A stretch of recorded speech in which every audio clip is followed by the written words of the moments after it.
Hey everyone, and welcome to Pals Chat. I am your host, Gina Parker. I'm here with my co-host, Sadie Teal.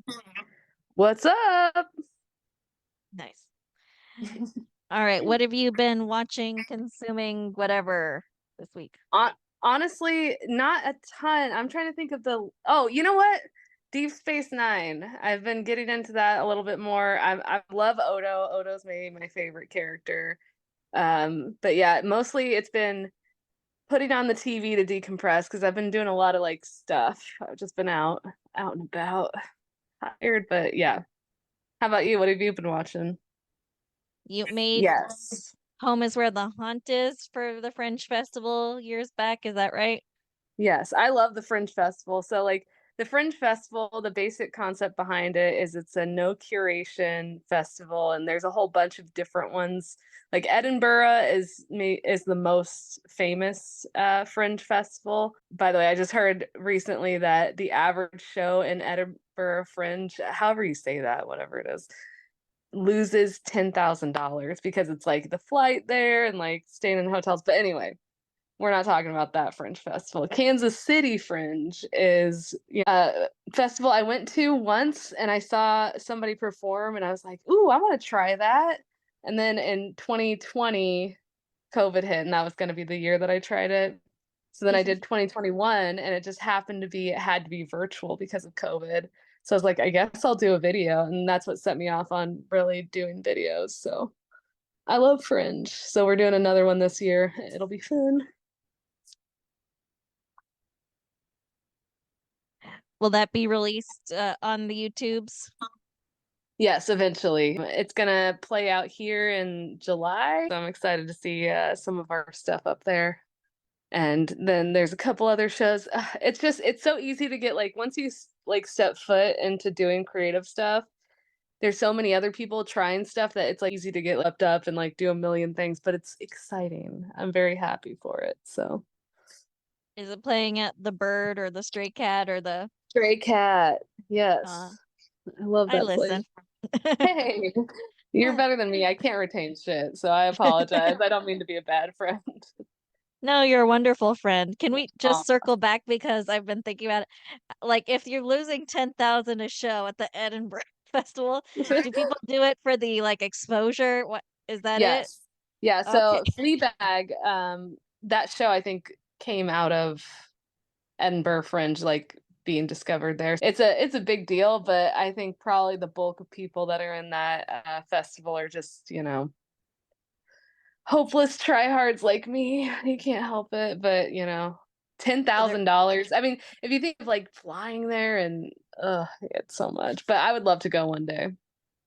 yeah, I guess they're hoping to make back their money down the line. Hmm. Mm. Were you a Fleabag person? I liked Fleabag. I thought it was funny. Yeah, I enjoyed it, and it like had like a good like romance novelty type element to it, where it's like all exciting and yeah, I liked that. Yeah, I made Lady watch it one year, and I was like, this is probably a bad choice for Lady. Did she not like it?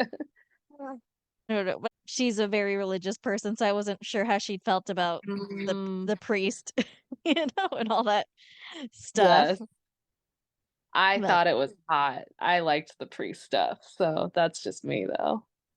oh yeah, I like Andrew Scott. He's in a new thing, Ripley, which is like the talented Mr. Ripley, but like a show. Nice. I didn't realize they were adapting The Talented Mr. Ripley. They're adapting everything to shows. That's crazy. I haven't Mhm. seen that movie. Is that the one with Matt Damon? And Yes. all I remember, I can see him on a boat, and that's it. Maybe like in a white flowy linen shirt, but I have no memory of the details of that plot. Oh, well, he's like a bad guy who's like a con artist.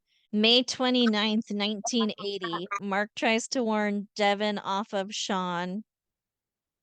And this is one where you've asked me in the past, like, oh, is there a storyline you wish would have seen play out?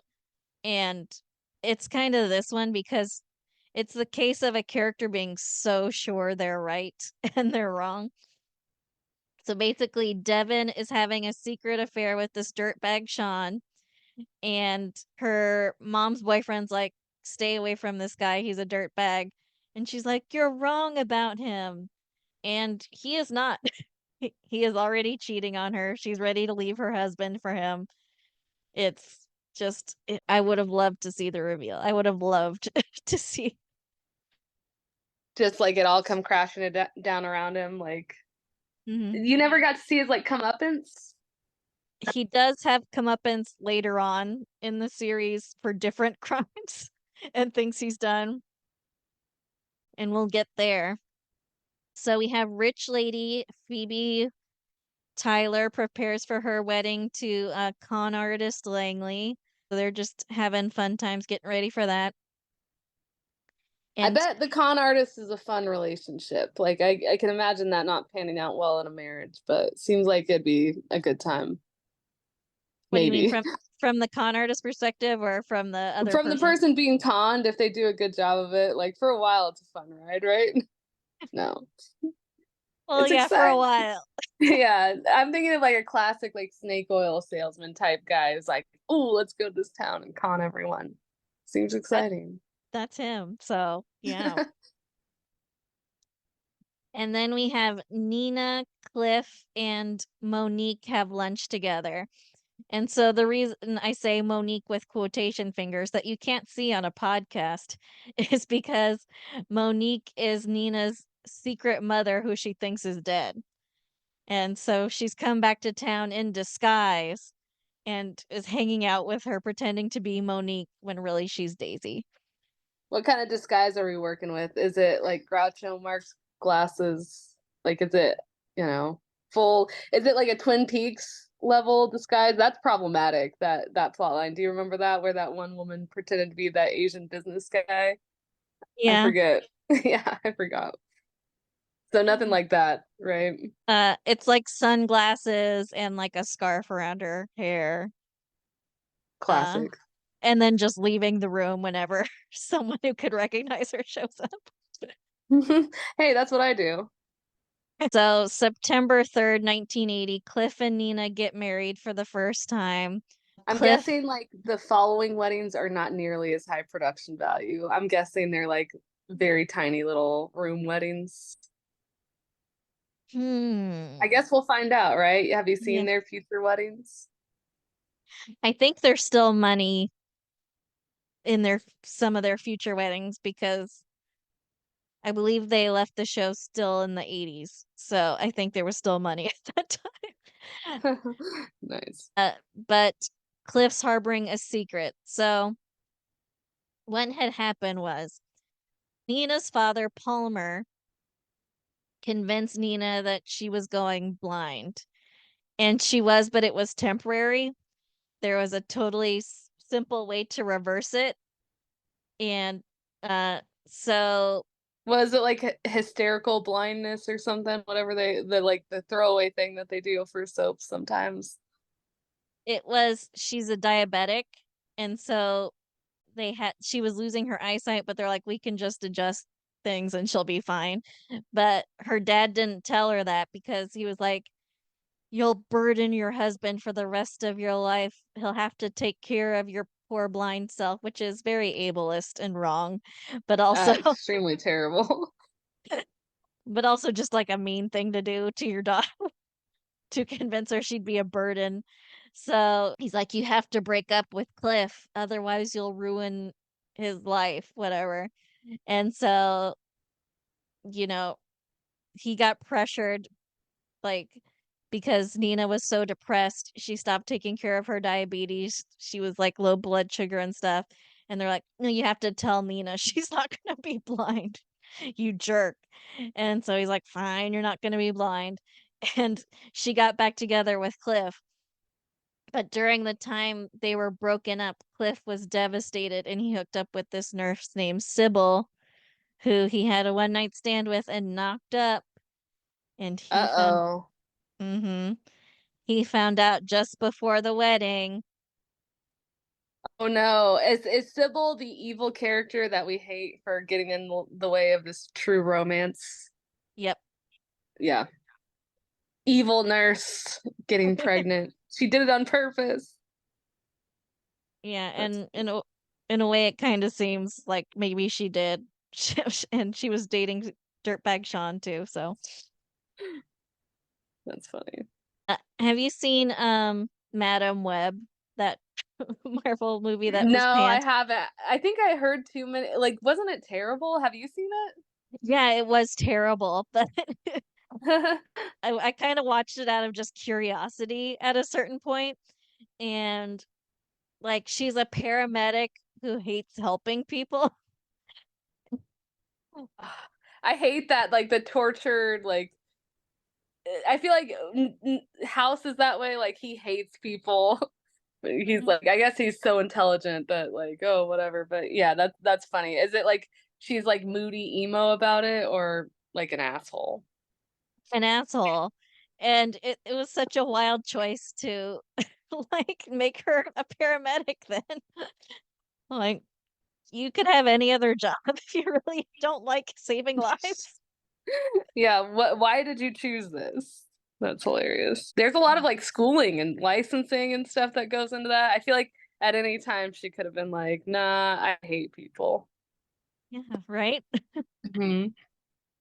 Anyway, I was thinking of Sybil because she's also very self-involved for being a nurse. And then we have Erica Kane. She's back together with husband Tom, but she postpones their anniversary to get a modeling contract with Sensuel Cosmetics, led by Brandon Kingsley.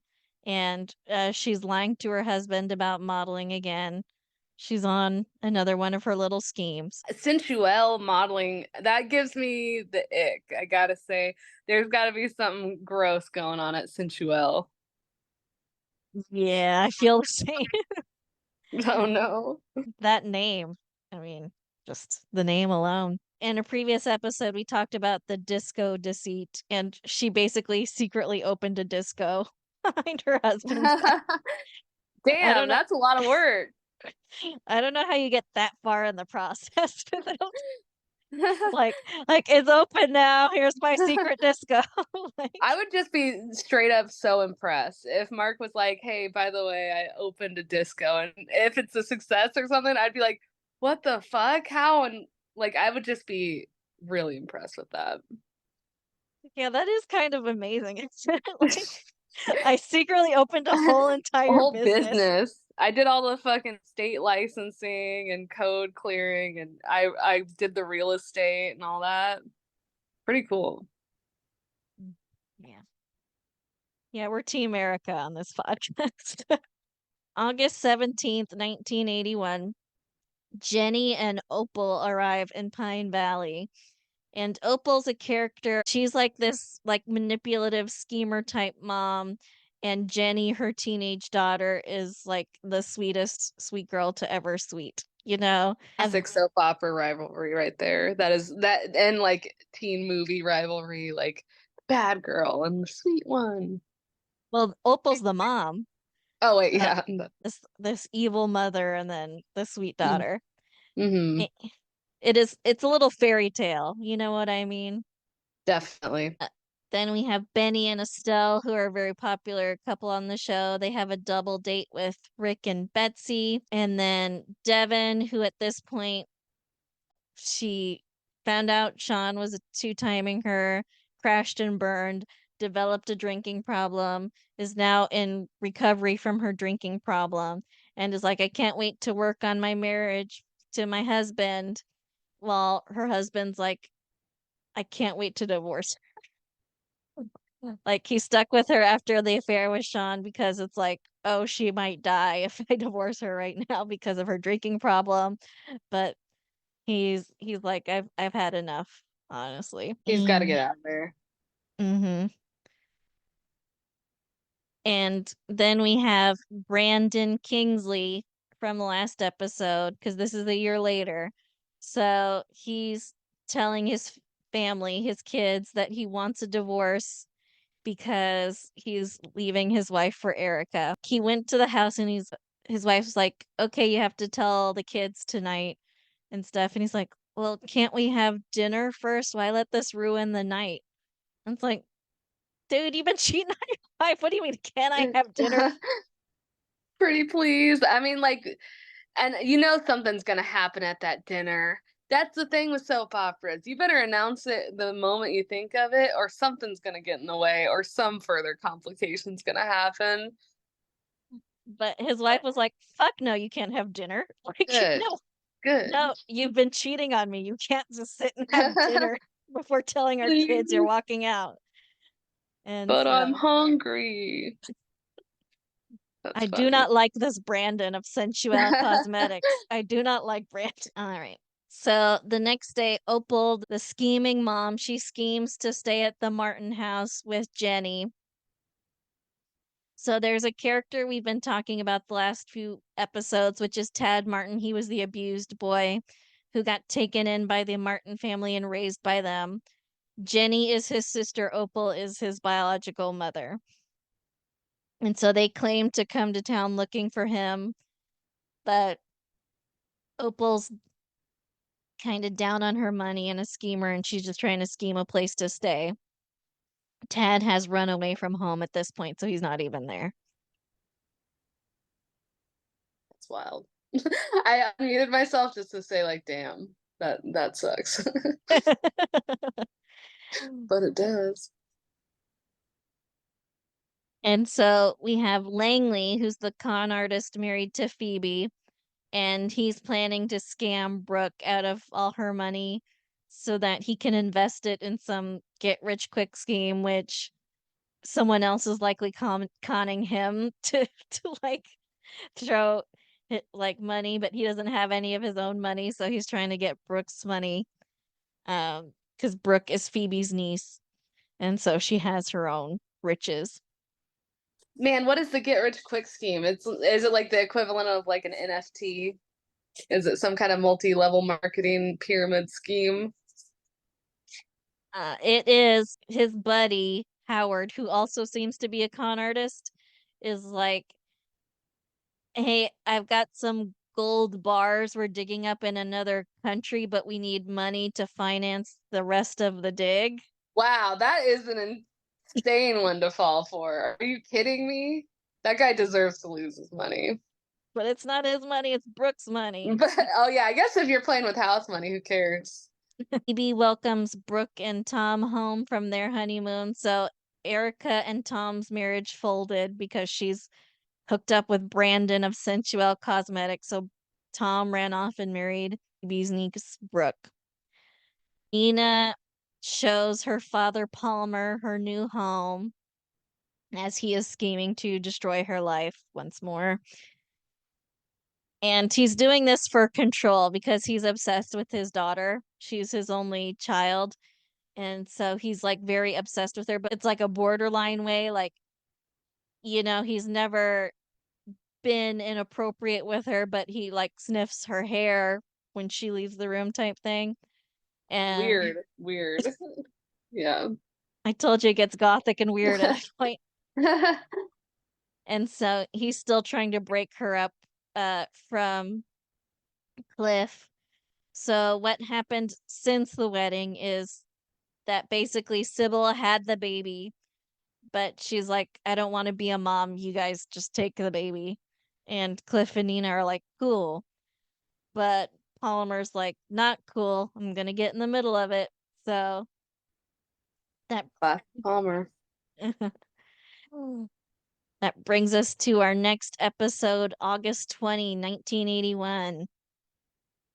So Palmer and Sean have teamed up to get Sybil to say that if Nina doesn't divorce Cliff, she will put the baby up for adoption because I guess she has the most rights in this situation.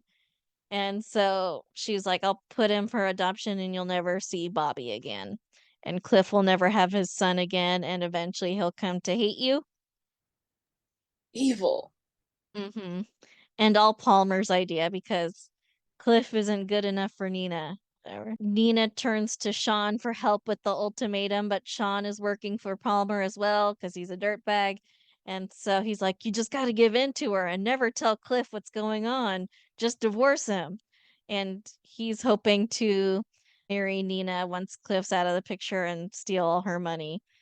And Palmer is for this because he thinks Sean's a great guy because Sean listens to him. But Sean is a dirtbag who cons people, as he's been doing this whole episode. And so Opal tries to get Jenny a job at Foxy's, while Jesse struggles to hold on to his job there. So Opal is the scheming mom, Jenny is the nice girl. She's forcing Jenny to get a job at Foxy's, which is basically, it's sort of like a Hooters, but maybe with a Playboy Club outfit. You know what I mean? Like, Yeah, I can imagine that. Do they have like little like fox yeah, things and like, going on? Yeah, yeah, like a bathing a suit type tail. of, yeah.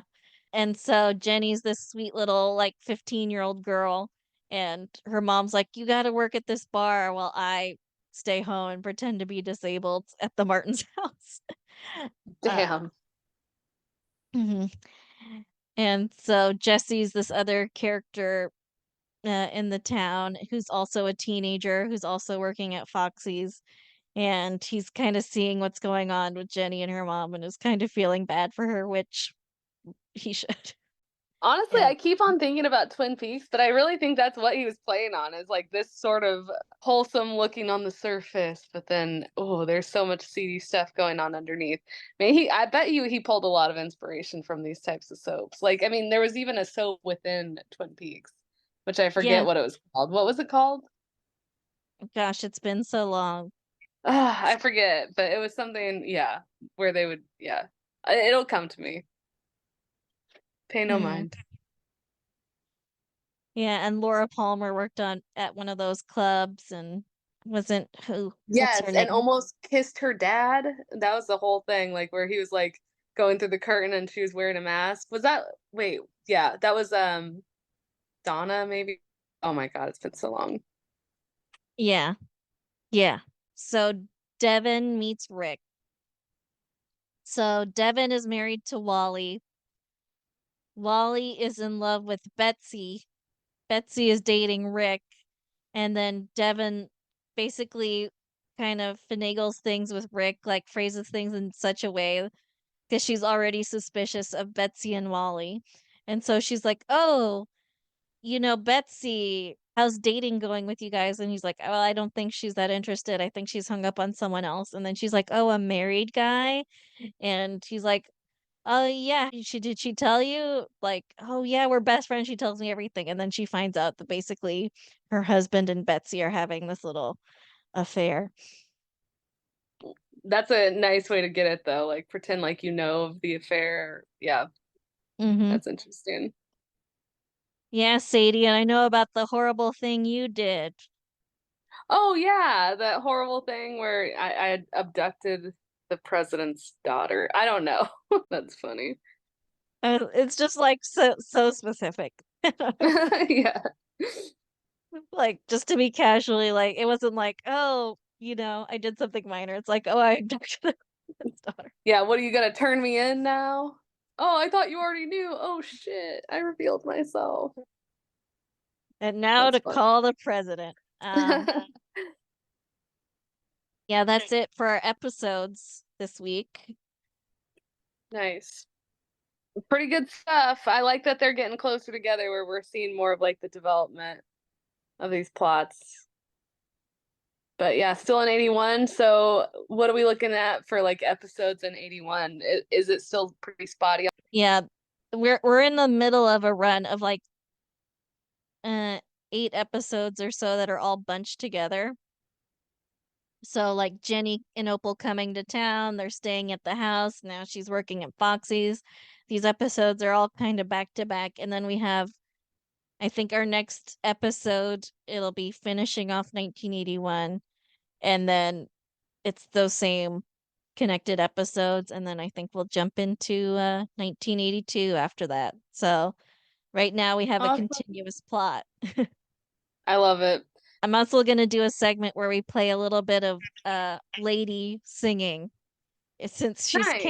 she can't make it to the episodes anymore. Oh, So, you'll have a lady soundboard? Perfect. mhm. I She'll love just it. it'll be like she's here. Yeah, I'm trying to think of like some lyrics. We'll just hear a lot about like Champagne kisses, diamond rings. I'm trying to remember the whole song, but yeah, I think there's some good phrases in there we could repurpose for anything. And she's also posting all her gigs or, some of the videos. So we'll try and clip some of that Oh, and there you go. slide that in.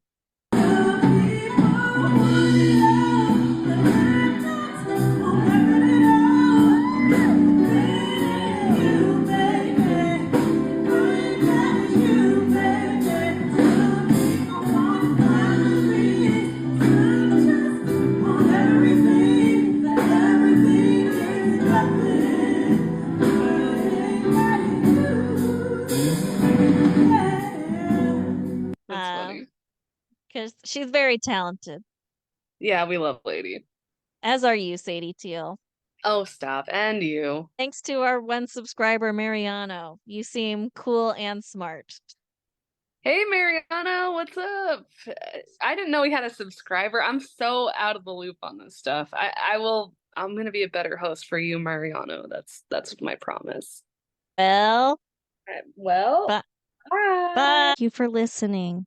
Our theme song is Wouldn't It Be Nice by Sound Mirage featuring Lady Rand. Please rate and review, download, subscribe, all the things. And you can email us at amcrewatch@gmail.com. Thanks. Talk to you next week.